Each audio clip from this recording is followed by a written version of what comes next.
All right, guys, it's begun. Mr. Tiny is hard at work. Look what's going on in here. I gotta step in, there's too much glare. Okay, obviously, we got a lot of flooring to clean and pick up. Yeah, well, that's because I was cutting in here. I know Those it. are scraps. But look, we can see, oops, you can't see, you're looking at the floor still. There you go, look, we can see all the way down now. Almost all the way down, there's a whole path. So we're getting there. We're getting there. He's still got a bunch of stuff. Yeah. But you guys, there's my flooring. It is the very last thing to go in. We have it. We have the flooring, but we don't have the room on the floor. Well, I don't want to ruin it when we're still in construction. I know, we're still in construction. The dirt, I mean, all right, so here we go. The reason it's not going to go down right now, it's the very dead last thing, is because, yeah, we could put it down right now, but you guys, there's so much dirt and sand. Okay, I got to get out of his way. There's so much dirt and sand being tracked in that floor would be completely worn out in about 6 months' time. You know, because it's sandpaper. Well, let me show you guys what we're tracking. You see all this? It's just sand. We live, I mean, literally, we're in a desert. You know, which was one of the challenges of having a garden. But that's not really why I wanted to hop on here and talk to you guys. We have, you know, I've had a lot of people ask me, how's the garden going? And for the most part, it's going great. But there are these sections, the first things that I planted, they weren't doing very well. And honestly, I thought it's the soil, you know, I thought it's the difference between, because I was buying the bags of the composted manure soil mix and lugging it in, you know, 5-10 bags at a time. Well, the real reason that we stopped doing that was because it was expensive. You know, it was really expensive, and it wasn't going fast enough. So I said, let's just go to the farm, get the composted manure, you know, the aged manure, and use that. Well, I just kept looking at some of these things that I planted early, and they weren't doing really well at all. I mean, some things, you know, they would germinate, and then they would just kind of, you know, not do very well. But the stuff that I planted in the manure is doing fabulous. Let me show you what I'm talking about. Okay, you see how these are Amish paste and opalka and a couple of other tomatoes up there. But look, I know it's shaded right now. It's early in the morning. The sun hasn't come around yet. But look at this. Even the stuff that gets bright sun, and it's getting sun. Let's see. All right, this is a purple rain. Okay, this is a purple rain. Right now, this tomato should be huge. It really should be. But none of them are. Look, there's another tomato over there. I mean, yeah, I got to weed it, but look at the other tomatoes. Look at those tomatoes that I planted in the straight manure. This stuff was planted in, oh look, there's a bear print. Okay, we've had a bear go through here. But anyway. Okay, so anyway, this first garden is the stuff that I planted in the bagged stuff that I bought.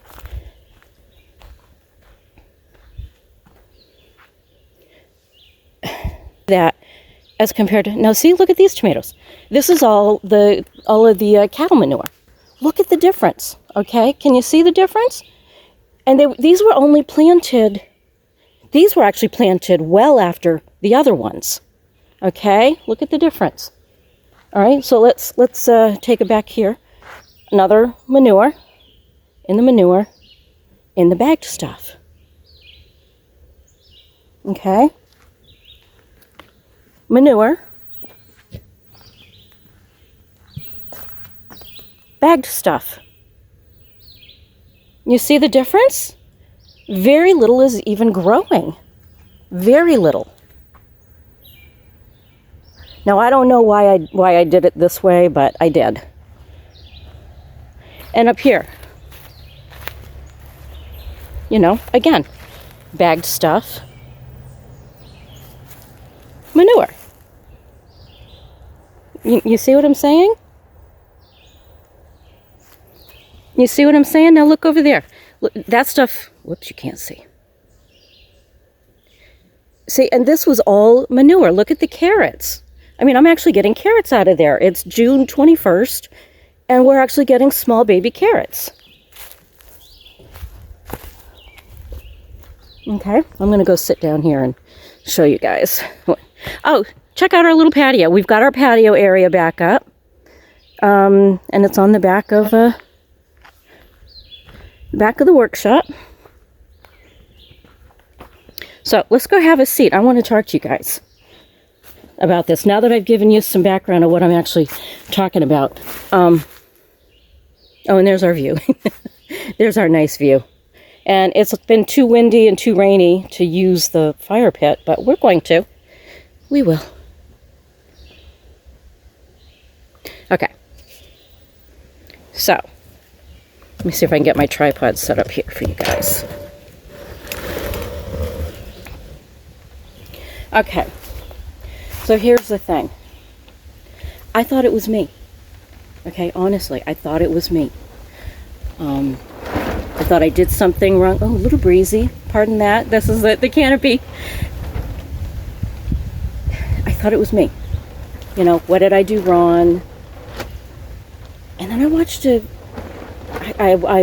did my morning routine, and I watched some of my, like I do, I have my coffee, and I watched some of my favorite YouTube channels.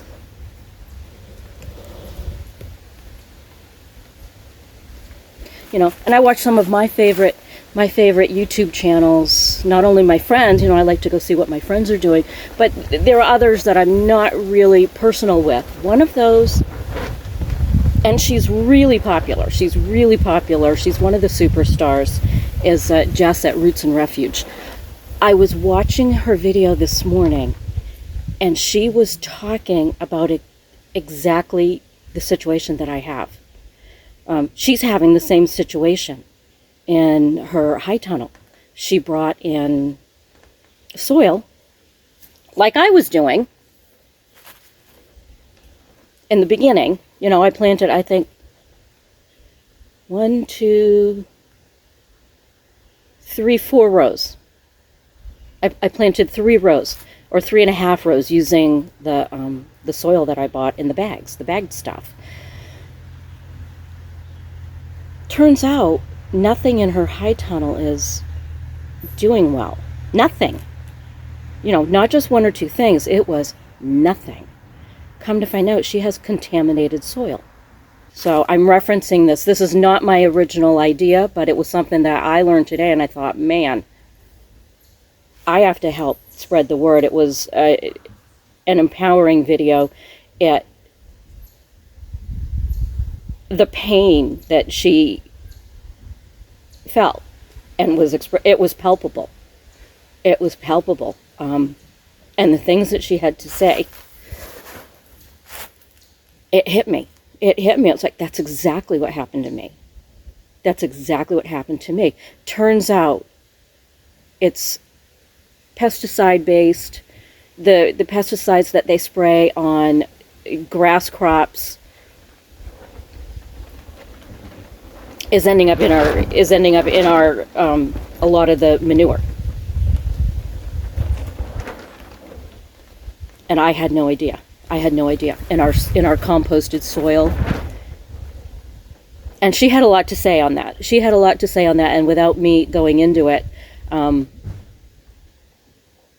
with everything going on, you know, with our food processing plants, our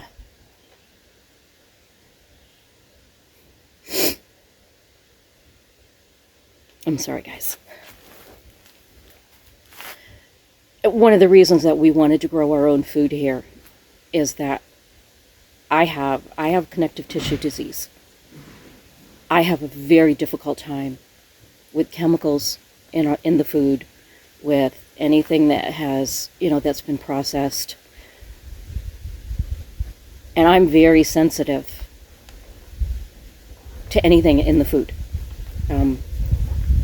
A lot of times I don't very often even eat grocery store meat.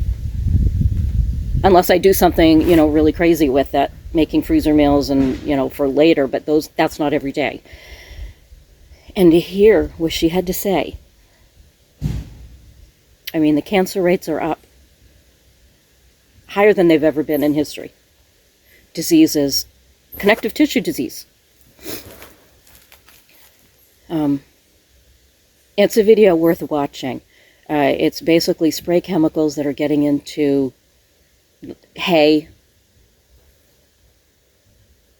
alfalfa, any of the grasses and the grains.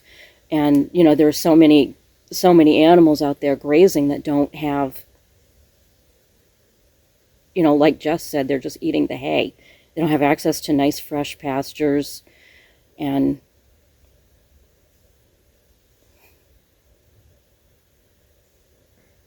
I know this is a hard subject for me, but it really hit me. And I think people need to know about it, and I need to talk about it. I couldn't believe it that it actually even happened to me. When I saw her video, I thought, man, that is just what happened. And then sure enough, I looked at the bags, and it was her exact company. It was the same stuff. So it's happening to all of us. And I don't want to be a doomsdayer. I just want to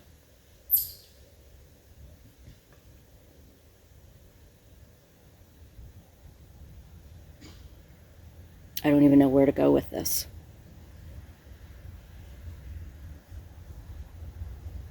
Chemicals on our food isn't normal. Isn't normal at a time right now when processing plants are burning down like crazy. I mean, cattle folks are being offered money to just destroy their animals. At a time right now when it's critical for the backyard garden, to have this happen to me hit home. It hit too close to home for me.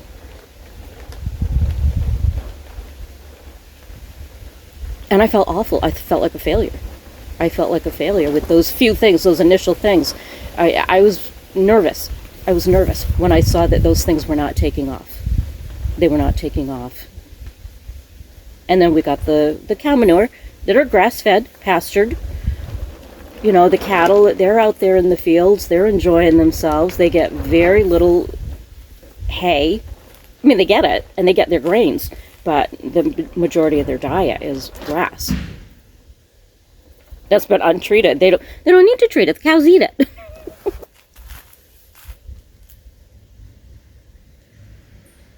So I don't know what's to be done. I don't even really know what I'm suggesting, to be honest with you. You do what you can do. You eat locally. You grow your own food.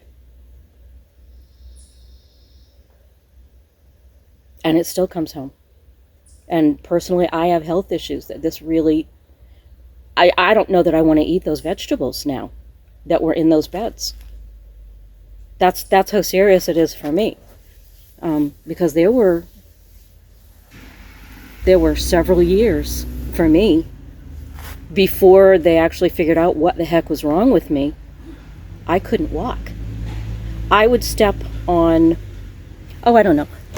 I would step on something as big as this. You know how you walk across, you step on a cord, you step on a pen, and you're like, oh, oops, pen. I would see stars. I could not walk from my house to the end of the driveway to check my mail without having to stop and let my muscles rest and take a breath. And it was because of the processed foods and the chemicals and the GMOs, the gluten, you name it, and I had to watch everything. They had me on so many drugs. It affected my eyesight. I was on Plaquenil, and even though it's not supposed to affect your eyesight anymore, I'm convinced it did. So that's how sensitive I am. This is a situation that hits really close to home.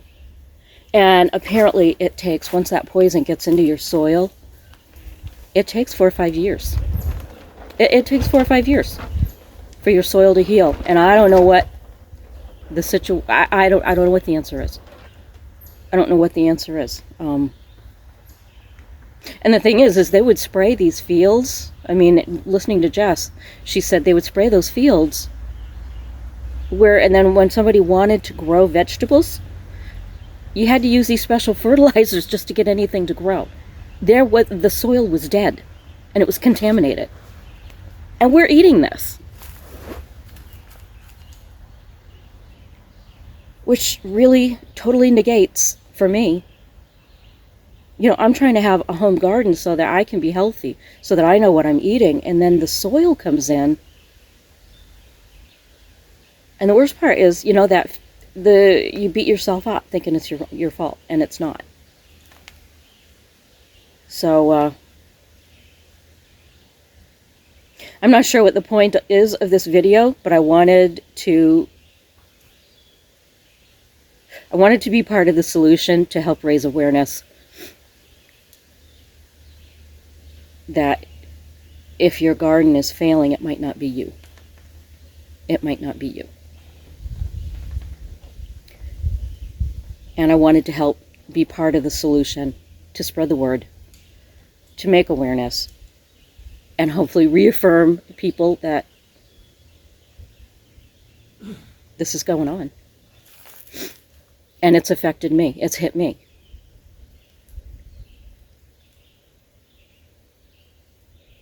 So I'm not quite sure where I'm even going with this train of thought.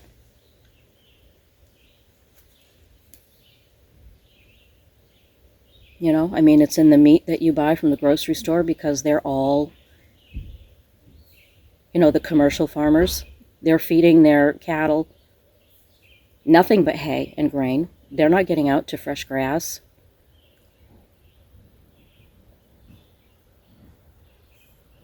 It's discouraging. It's discouraging. Because you think you're doing right for your health, growing your own food, leaving the chemicals off as much as possible.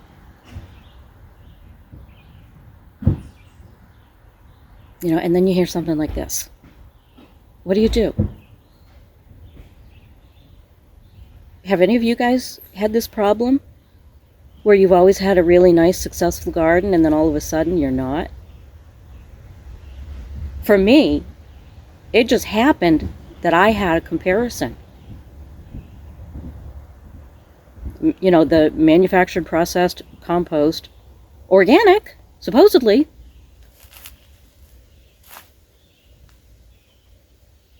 And I mean, literally, side-by-side comparison. One garden is minimal. I mean, one or, the few rows that I used, the bagged stuff, doing nothing. Next to nothing.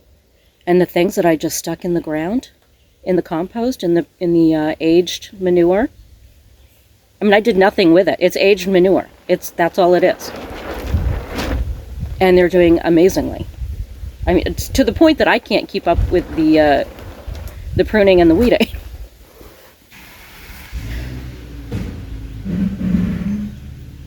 I would like to hear your guys' thoughts on this. I really would.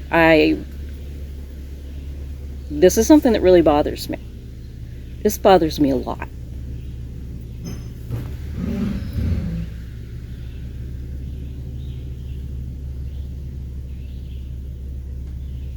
I keep sitting here looking at my garden. I'm looking at the ones that are bad, and it's like, what am I going to do about that soil? How am I even going to really know if it's contaminated? I think it's contaminated. Those rows. Is that seeping into the rest of my other beds in the ground? My other rows? Is it seeping? Can I not use those beds anymore for the next 4 or 5 years?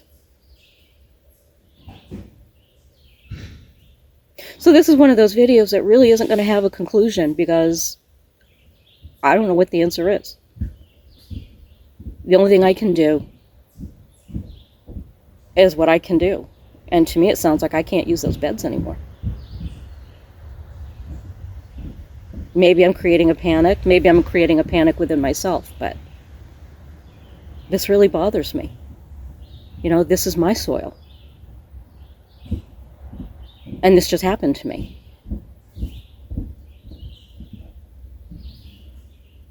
All right, you guys, I'd like to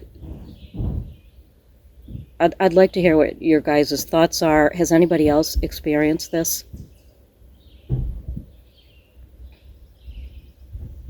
Because this is a very big deal. This is a very big deal to our entire country, to our entire nation.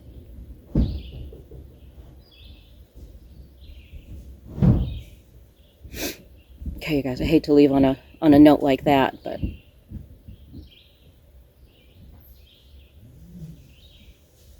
I'm going to leave you with one more shot of maybe a wide shot, and it's going to be really obvious to you guys which rows were straight manure. Fresh, local, no chemicals, no pesticides on the grass that they were eating, very little hay, very little grains, manure, as compared to the stuff I bought that I thought I was doing something really excellent. Okay, so that's what I'm going to leave you with.